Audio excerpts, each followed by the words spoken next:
सिन goods consume करना भले ही ख़राब बात हो, लेकिन सिन स्टॉक्स में इन्वेस्ट करना लॉन्ग टर्म में आपको हमेशा बेनिफिट ही देगा। तो ऐसे ही स्टॉक के बारे में आज हम डिस्कस करने वाले हैं इस वीडियो में। सो हेलो फ्रेंड्स, कैसे आप सब लोग, and thanks for watching my channel. इस वीडियो में हम जिस स्टॉक के बारे में बात करेंगे वो है वीएसटी इंडस्ट्रीज़। ठीक है, हम वीएसटी इंडस्ट्रीज़ के पहले डेटा पॉइंट देख लेते हैं, उसके बाद आपको चार्ट के बारे में बताएंगे। देखिए, वीएसटी इंडस्ट्रीज़ का है, यहाँ पे manufacturing of tobacco and tobacco related products का दिखाएगा। 5,000 करोड़ का मार्केट कैप है, स्टॉक भी रीजनेबल है। आप यहाँ पे ग्रोथ देखिए, return on equity 36%, return on capital employed 56%, sales growth अभी थोड़ा कम है, जाहिर समझ में आता है, जीरो डेट कंपनी है।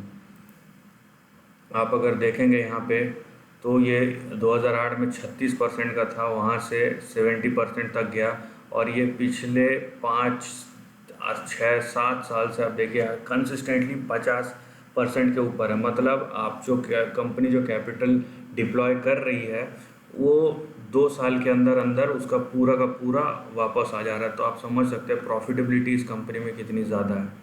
ठीक है, प्रमोटर का स्टेक है 32%, पब्लिक 46%, और यहाँ पे आपको इक्विवेलेंट जो डीआईआई और एफआईआई के तरफ से देखने मिलेगा।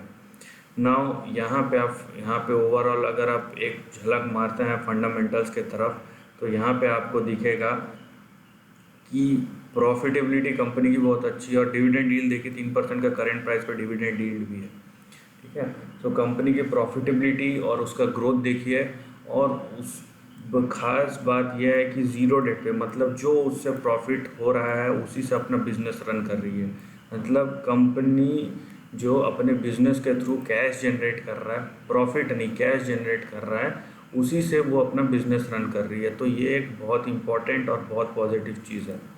नाउ आप चार्ट पैटर्न में वही चीज़ देखने मिलेंगे। यहाँ पे अगर मान लीजिए आपने यहाँ पे ईयर 2000 में इन्वेस्ट किया होता, तो आज 20 साल में आपको इस कंपनी ने 8, 8,500% का रिटर्न कमा के दिया है।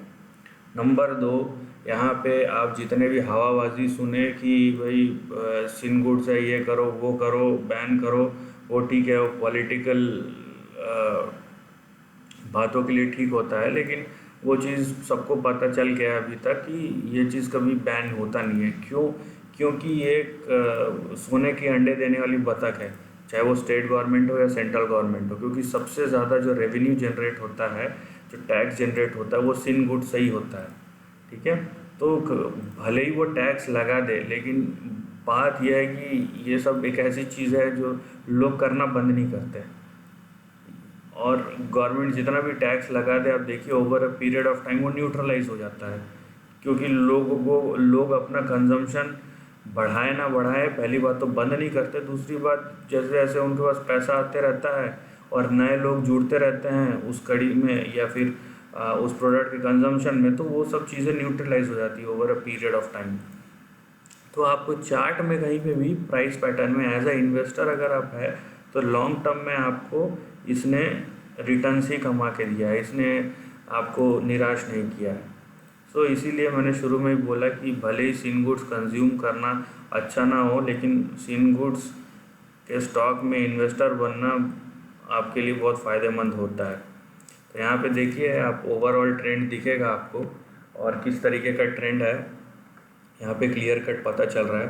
देखिए, आपका जो करंट सपोर्ट है वो यहाँ पे आता है, ठीक है, जहाँ से इसने लिया है सपोर्ट, और ऊपर की तरफ जो आपका रेजिस्टेंस लाइन है, ठीक है, वो एक रेंज में आएगा। देखिए ऊपर की तरफ यहाँ पे, और ये मल्टी ईयर है, सो आपका जो आ सकता है ये जो पूरा रेंज है, ठीक है, 5,000 से 8,000 के बीच में, और ये कम से कम 3 से 5 साल के लिए है मिनिमम, और उससे ज़्यादा। और अगर ये इस यहाँ पे जाता है तो फिर यहाँ पे अब देखिए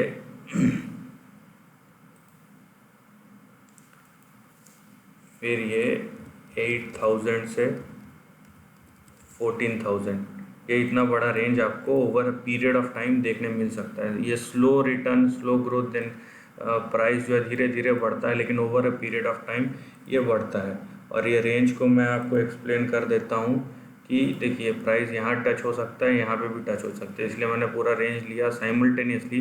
ये अगर बहुत स्पीड से इस लाइन के ऊपर जाए तो यहाँ पे भी जा सकता है, यहाँ पे भी जा सकता है, ठीक है, इसलिए मैंने पूरा रेंज यहाँ कवर किया है। हाँ, कंडीशन ये है कि ये बहुत देर तक अगर इस रेंज में चलता रहे तो फिर चांसेस कम हो जाते कि ऊपर जाएगा, चांसेस फिर ये बनते हैं कि यहाँ तक जाके फिर नीचे गिर जाएगा, राइट। तो यहाँ पे ये 3 कंडीशन है। नाउ क्योंकि यहाँ पे एक चीज़ है कि आपका रिस्क रिवॉर्ड बहुत अच्छा है। क्यों? क्योंकि ये जो प्राइस है देखिए 2600 का है, अभी 3000 मतलब 400-500 पॉइंट का ही डिफरेंस है, तो वहीं पे आपका सपोर्ट के पास है।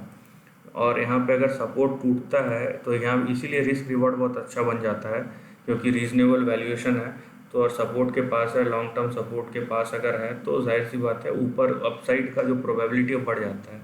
लेकिन अगर सपोर्ट टूटता है तो यहाँ पे देखिए ये एक बड़े ट्रेंड का हिस्सा है, तो बड़े ट्रेंड में फिर अगर ये टूटता है 2600 का तो यहाँ पे बड़ा झटका आ सकता है। 1300 का नेक्स्ट सपोर्ट दिख रहा है इम्पॉर्टेंट, और उसके बाद जो सपोर्ट दिख रहा है वो है यहाँ पे अराउंड 1000 के आसपास, ठीक है। तो ये दोनों सपोर्ट लेवल है, तो इसीलिए आप एक चीज़ ध्यान रखिए कि स्टॉप लॉस जो है बहुत इम्पोर्टेंट और बहुत ही यूज़फुल चीज़ है, आप उसका इस्तेमाल कीजिए। लेकिन आप ट्रेंड देखिए, यहाँ पे ट्रेंड में आपको कोई भी वीकनेस नज़र नहीं आएगा, प्रॉफिटेबिलिटी में कोई भी वीकनेस नज़र नहीं आएगा।